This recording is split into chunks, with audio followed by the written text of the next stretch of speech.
Imagine two students. Student A studies for 10 hours a day. They read every page, they highlight every sentence, they are exhausted. Student B studies for only 2 hours a day.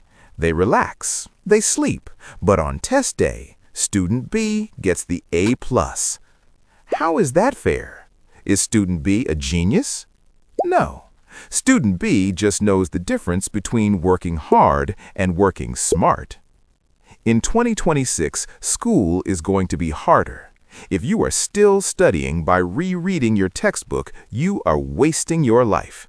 Today, I am going to teach you the 3 scientific laws of smart study. These will cut your study time in half and double your grades. Law number 1, the closed book rule. Law number 1 destroys the most common study habit, rereading. When you read a textbook over and over, you feel like you know it, but you don't. You need to switch to active recall. Think of your brain like a muscle. Reading is like watching someone else lift weights. You don't get strong. Testing yourself is lifting the weights. The technique?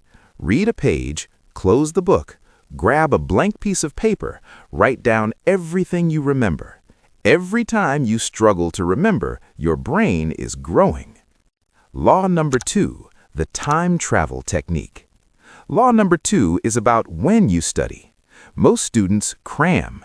They study for 8 hours the night before the test. This is like trying to eat a week's worth of food in one meal. You will get sick. You need spaced repetition. Your brain is designed to forget. To hack this, you must review information at specific times. Day 1, learn it. Day 2, review it. Day 7, review it again. By spacing it out, you tell your brain, hey, this information is important. Keep it. Finally, the ultimate test of knowledge. Famous physicist Richard Feynman said, if you can't explain it simply, you don't understand it well enough. When you study a hard topic, try to explain it to an empty chair or a rubber duck. Use simple words, no fancy words. If you get stuck, good. That shows you exactly where your gap is. So here is your cheat sheet for 2026. 1. The closed book. 2. Time travel. 3. The 5-year-old test. Grades are not about being smart. They're about having a strategy. I want to know your goal. Tell me in the comments, what GPA or grade are you aiming for in 2026? Write it down to make it real. Hit subscribe if you want to be the smartest student in the room. Study smart. If you want to disappear for 30 days and be successful in 2026, watch this video.